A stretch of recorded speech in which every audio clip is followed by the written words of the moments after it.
साथियों, जय भीम, जय भारत, जय संविधान, जय मंडल, जय जोहार।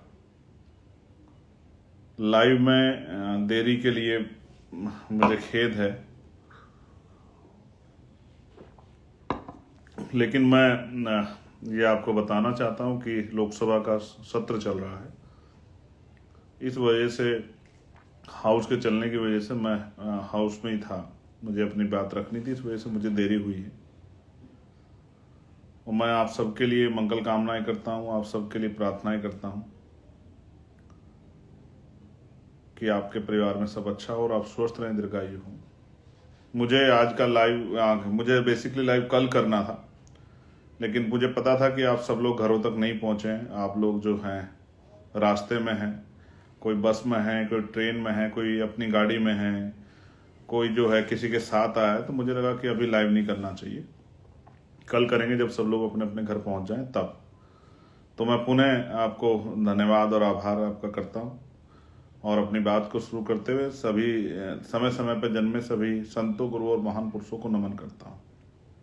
साथ साथ जिन रहबरों का, महापुरुषों का हमारे जीवन में योगदान है, जो सामाजिक परिवर्तन के अगर दूत रहे हैं, सामाजिक परिवर्तन के, जिन्होंने लंबे समय संघर्ष और सेवा की है, जिनके संघर्ष, त्याग, बलिदान और उनके मिशन के प्रति और कमजोर वर्गों के प्रति उनकी जो दृढ़ संकल्प था, जिसके कारण आज इतना बड़ा परिवर्तन हो पाया है।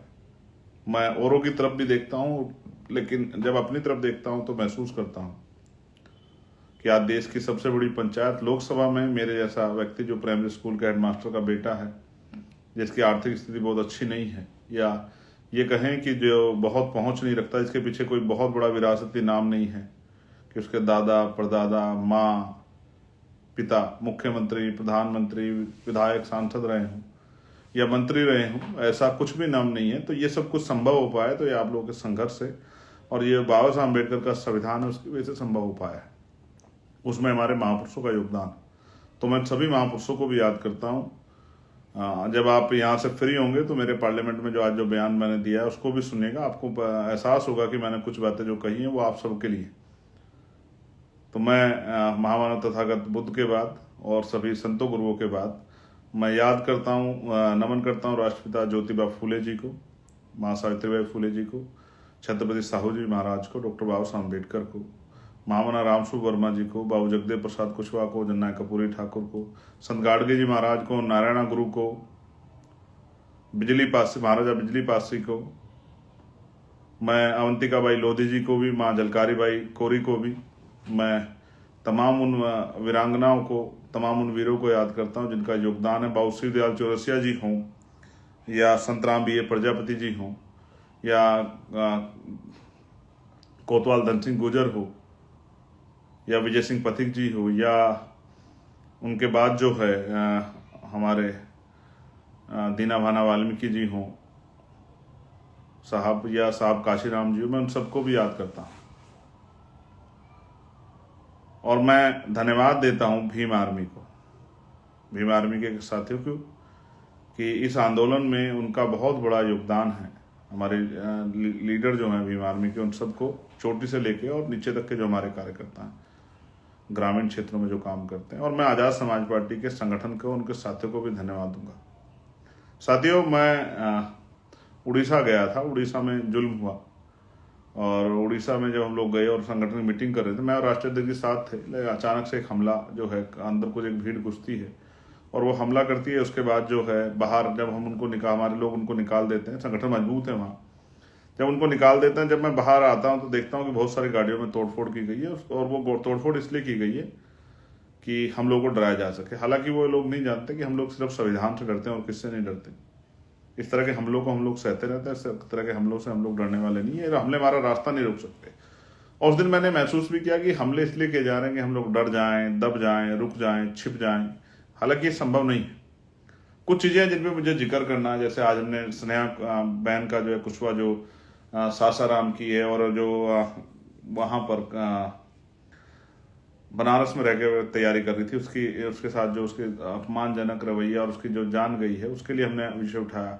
और मैं मौलाना जो है एक बिलाल, जिनको पुलिस में पीटा गया, थाने में पीटा गया, उनका विषय भी हम लोग जो है पार्लियामेंट में भी उठाएंगे। और मैं आपके सामने भी रख रहा हूँ कि उनको पुलिस कस्टडी में उनके साथ 3rd डिग्री टॉर्चर किया गया बिहार में।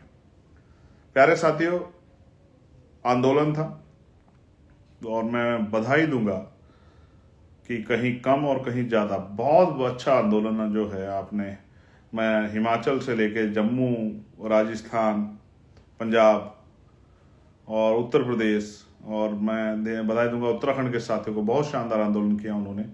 मैं दिल्ली के साथियों का भी धन्यवाद करूंगा, जहाँ राष्ट्रीय अध्यक्ष जी और हिमांशु जी और तमाम साथी थे, उनका भी धन्यवाद करूंगा। फिर मैं वो अपने मध्य प्रदेश के साथियों का भी बहुत बहुत धन्यवाद करूंगा। सब लोगों ने अच्छा काम किया। और मैं झारखंड के साथियों का को भी दिल से बधाई दूंगा, उड़ीसा और अपना तेलंगाना, बिहार, सभी साथियों को जो है, मध्य प्रदेश के साथियों को मैं ऑलरेडी जिक्र कर चुका हूँ, उन सबको धन्यवाद दूंगा। लेकिन यहाँ मैं एक बात स्पष्ट कर दूं, सबसे ज्यादा जो पहरेदारी की गई वो उत्तर प्रदेश में की गई। मैं महाराष्ट्र के साथियों का भी धन्यवाद करता हूँ। मैं हर एक प्रदेश में जहां बीमारी में आजाद समाज पार्टी से सबका धन्यवाद कर रहा हूं एक बार में। तो सबसे बड़ी जो रोकथाम की गई वो उत्तर प्रदेश में की गई, क्योंकि उत्तर प्रदेश में आपकी शक्ति बढ़ रही। पहले जिन मामलों में मुकदमे नहीं दर्ज होते थे, उनमें मुकदमे दर्ज होते हैं, उनमें कार्रवाई होती है।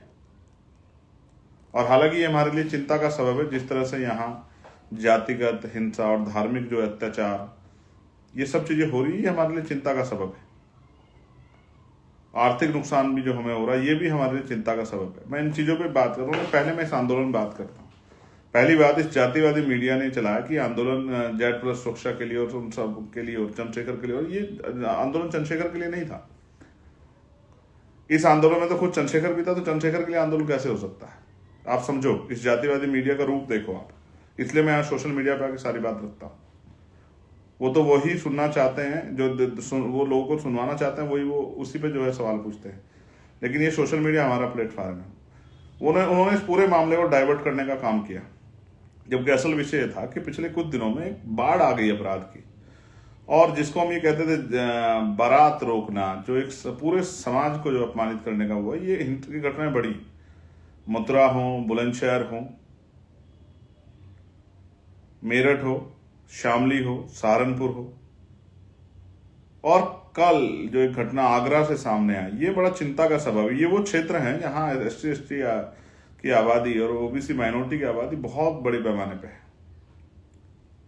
ये हम लोगों के लिए एक चैलेंज आ गया है, और ये दुश्मन ने इसलिए किया क्योंकि हमारी शक्ति बढ़ी है, तो हम पूरी ऊर्जा इन्हीं कामों पे लगाए, इसलिए भी उसने शायद ये करवाया जा रहा है जानबूझ के। भाई पुलिस उनकी है, जुडिशरी में भी उनका हस्तक्षेप है, कोर्ट में भी जो है, मतलब एविडेंस वगैरह जब कलेक्ट होते हैं वहां भी जब पुलिस उनके कब्जे में है, उनके आधार पे काम कर रही है, तो ये सब चीज देखनी पड़ेगी। तो इसमें पुलिस को दोष नहीं दिया जा सकता। तो ये जो बाढ़ आई है, महिलाओं पे हिंसा की, लोगों की जमीन छीनने की, अब ये मैं समझता हूं अगर इसका हमने प्रतिकार नहीं किया, इसका विरोध नहीं किया, तो अंत में बहुत बड़ा खामियाजा भुगतना पड़ सकता है। तो ये जो प्रोटेस्ट था, ये मल्टीपल जो है घटनाएं थी, जिसमें स्टेट को कहा गया था कि जहां जिसके स्टेट में जो समस्या हो, उन समस्या का डाटा बना के और अधिकारियों को दो कि इन पे काम करो। जैसे जालौन में अपराध की बाढ़ आ गई, एक दरोगा जी को मार दिया है, एक टीचर को मार दिया है, और कई ऐसी घटनाएं हैं जो जालौन के साथी ने मुझे भेजी हैं। मतलब आप समझिए, उत्तर प्रदेश में तो अलीगढ़ में कई घटनाएं हो गई हैं, प्रमुख जिले में, कानपुर में, लखनऊ में। ऐसा लगता है जैसे सुनियोजित रूप से हम लोगों को हमारे रास्ते से हटा के दूसरे रास्ते पर ले जाने का एक जानबूझ के प्रयास हो रहा है। इसके पीछे कई ताकतें हो सकती हैं, हमें सबसे निपटना है, लेकिन संवैधानिक रूप से। तो मैं उत्तर प्रदेश के साथियों का, सभी देश के साथियों के, अलग अलग प्रदेशों के साथियों का धन्यवाद देने के बाद उत्तर प्रदेश के साथियों का विशेष धन्यवाद इसलिए करूंगा क्योंकि आप जानते हैं 3 दिन पहले से ही धरपकड़ शुरू हो गई थी। किसी को घर पे अरेस्ट किया गया, किसी को दुकान पर अरेस्ट किया गया, किसी को जो है मेरे जैसा जो कार्यकर्ता आ रहा था उसको जो है बिहार बॉर्डर पे करके और डिपोर्ट किया। आपने सुना होगा कि अमेरिका से डिपोर्ट किए गए इंडियन, लेकिन यहाँ तो अपने ही प्रदेश में घुसने पर जो है, हालांकि पूरा देश ही अपना, यूपी में घुसने पर सईद रजा में मुझे डिपोर्ट किया गया, और डिपोर्ट करके मुझे जो है वो, ये क्या है, ये क्या है, तो नहीं साहब आप जो है नहीं जा सकते और सरकार नहीं चाहती कि आप जाएं। और बताइए, अपने जो आप अन्याय रोक नहीं पा रहे हो और अपने अन्याय जो हो रहा है उसको, उसके लिए खिलाफ आवाज उठा सरकार सवाल कहाँ पूछेंगे? हमारा अभी कोई आदमी असेंबली का मेंबर तो नहीं है, एमएलए तो नहीं है उत्तर प्रदेश में, तो जवाब कहाँ मांगे? तो सड़कों मांगे, सड़कों पे मांगने नहीं दे रहे आप लोग।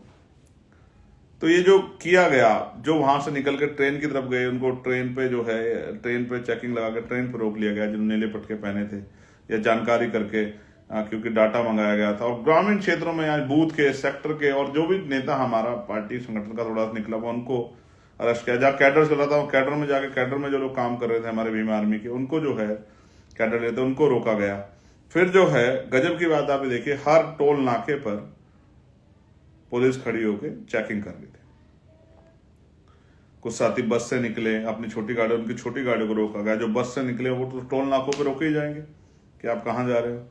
पूरी सुनियोजित तरीके से हमारे आंदोलन को कमतर करके जो है किसी को खुश करने का और हमारी हिम्मत तोड़ने का प्रयास किया गया। लेकिन ऐसे में मैं धन्यवाद दूंगा उन बहादुर योद्धाओं को जो लखनऊ पहुंचे। मैं सिर्फ आज का लाइव उन्हीं को सम्मान देने के लिए, और उनको आज अपने, मेरे मन में कितनी से मजबूती पैदा हुई आपको नहीं एहसास होगा।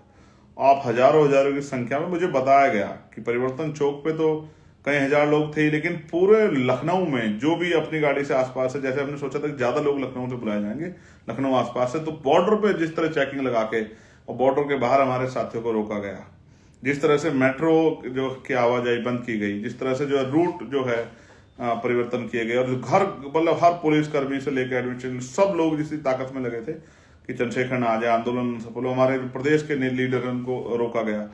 ये सब तभी होता, अगर आप कमजोर होते तो आपको क्यों रोकते? अगर आप 10, 20, 50, 100, 200, 1000, 2000 लोग वाले, 5-4 हजार लोग वाले होते तो आपको क्यों रोकते? वो भी जानते हैं कि आज आजाद समाज पार्टी भीम आर्मी की आवाज पे हजारों लोग जो है, लाखों लोग कहीं भी पहुंच सकते हैं, ये बात को वो जानते हैं। इसलिए उन्होंने पूरा जोर लगा के आपको रोकने का काम किया। लेकिन मैं आपको बधाई दूंगा, साथ साथ ये कहूंगा, एक चैलेंज बन गया, ये चैलेंज बन गया, इस चैलेंज को तोड़ना पड़ेगा। बहुत जल्द एक बड़ा आंदोलन जो है हमें लखनऊ में करना पड़ेगा। क्या तो सरकार इस अन्याय को रोके, क्या तो सरकार इस जो जुल्म हो रहा है दलितों पे, पिछड़ों पे, आदिवासियों पे, मुसलमानों पे, जैनों पे, सिखों पे, बौद्धिस्टों पे, ईसाइयों पे, क्या तो इसको रोके। और ये जो सरकार के जो संरक्षण में जो गुंडागर्दी हो रही है, इसको रोके, वरना इसके खिलाफ हमें फिर से एक बड़ा आंदोलन हम लोग करेंगे। और इसे जो प्रदेश को ज्ञापन दिए गए जिन घटनाओं पर, अगर उन पर ठोस कार्रवाई नहीं हुई तो फिर से जो है माह रमजान खत्म हो जाएगा। उसके बाद जैसे मैंने आज पार्लियामेंट में उनसे पूछा कि बताइए, धर्मनिरपेक्ष देश है, ईद का त्यौहार आ रहा है, तो आप क्या बजट दोगे, बताओ, पता लगना चाहिए ना। तो इसलिए मैं आपसे कह रहा हूं, एक बड़ा प्रोटेस्ट आप वो कर लो, अपने मन में संकल्प कर लो कि हमें करना है, हमें बताना है कि उत्तर प्रदेश में हम लोग कमजोर नहीं है और अब हम अपने लोगों पे हिंसा नहीं होने देंगे। आप समझिए कि ये कितना जरूरी है और इससे कितनी हलचल पैदा हुई है। इसलिए मैं आपसे कहता हूं, अब तो आप समझदार भी हो गए हैं, आपको पता कब निकलना है, कैसे निकलना है। पिछली बार की तरह जिस तरह इस बार इन्होंने आपको रोकने का वो प्रयास किया और तमाम तरह की चीजें की गई, तो इससे आपको ये भी एहसास होगा कि इनसे कैसे निपटना है। 2 दिन पहले जाना है, 1 दिन पहले जाना है, बस से जाना है, अपना पटका बैग में रख के किस तरह से निकलना है, ये आपको समझना पड़ेगा।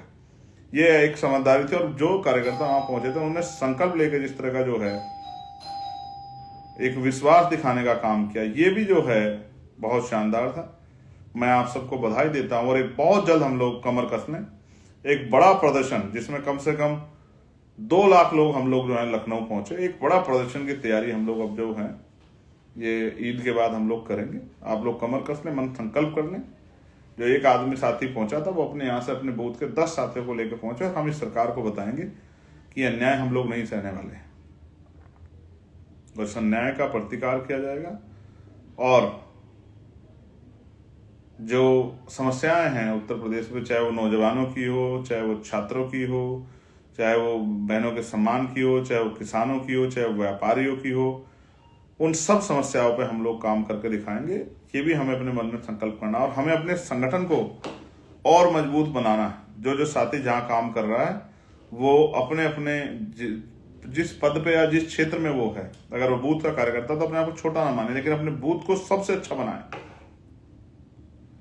हमें बहुजन समाज में भाईचारा पैदा करना, ये भी समझना, दुश्मन की चाल को भी कामयाब नहीं होने देना कि कभी जोश में कभी भावुक होकर आप लोग आपस में बहुजन समाज के लोग लड़ो। किससे भी मत लड़ो, आप बहुजन सोचो, छोड़ो, किसी से भी ना लड़ो, आप अपनी तरक्की के बारे में सोचो। आप कैसे जो है कामयाब हो सकते हैं, कैसे राजनीतिक शक्ति प्राप्त करके पॉलिसी बना के अपनी गरीबी, बेबसी, लाचारी, बीमारी, परेशानी, बेरोजगारी, इन सबको कैसे खत्म कर सकते हो, इसके बारे में सोचो। कैसे आपको सुख सुविधा का और आत्मसम्मान का जीवन मिल सकता है, ये हिंसा कैसे रोक सकती है, इसके बारे में सोचो। लड़ाई झगड़े में पड़ना हमारा काम नहीं है। ये जानबूझ के हमारे साथ लड़ाई झगड़ा करेंगे जिससे कि हम अपने मकसद से हट जाएं। और मैं आपको ये कहना चाहता हूं, हमें नहीं इन चीजों पर ध्यान देना है। हमें अपने अधिकार, अपनी बुनियादी जरूरतें और किस तरह से हम जो हैं आत्मसम्मान का जीवन प्राप्त कर सकें, इस बारे में सोचना है। जो साथी जिनके पेपर चल रहे हैं मैं उनको बधाई देता हूँ, और तमाम तरह की जो है जो अपने कंपटीशन की तैयारी कर रहे हैं उनको भी मैं बधाई देता हूँ। बहुत जल्द आपसे मुलाकात होने वाली, जमीन पे, आपके गांव में, आपके कस्बे में, आपके शहर में, आपकी गलियों में बहुत जल्द मुलाकात होगी। क्योंकि अब बहुजन समाज को मरने के लिए या उनके अधिकारों को लूटने के लिए नहीं छोड़ा जा सकता। ये संकल्प आजाद समाज पार्टी भीम आर्मी के लोगों ने कर लिया। और मैं बहुजन समाज के लोगों से भी कहूंगा कि वो जैसे उन्होंने मौका अन्य अन्य पार्टी को, अन्य नेताओं को दिया, एक मौका अपने बेटे, अपने भाई चंद्रशेखर आजाद को भी देके देखें। एक मौका चंद्रशेखर आजाद को भी दें और फिर आप देखेंगे चंद्रशेखर आजाद किसानों की समस्या को, मजदूरों की समस्या को, नौजवानों की समस्या को, महिलाओं की समस्या को, व्यापारियों की समस्या को, उनमें भी कमजोर वर्गों के लोगों की समस्या को, एजुकेशन के मसले को, हेल्थ के मसले को, रोजगार के मसलों को किस तरह से जो है इनसे निपटा जाता है और किस तरह से जो है आपको एहसास कराया जाता है कि कानून व्यवस्था कैसी होती है और कैसे धर्मनिरपेक्ष प्रदेश और राष्ट्र होता है।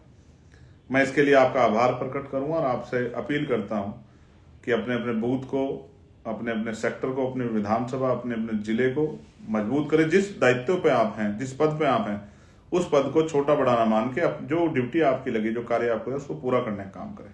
और देश भर के सब साथियों को मैं बधाई देता हूं जिन्होंने अपनी मेहनत की कमाई से संघर्ष करके जो है इस आंदोलन को सफल बनाया और सरकार को एहसास कराया कि हम अब पीछे हटने वाले नहीं। आप सबका धन्यवाद, पुनः आपका आभार, आप सबके लिए मंगल कामनाएं। जय भीम, जय भारत, जय संविधान, जय मंडल, जय जवाहर। आपका अपना चंद्रशेखर आजाद।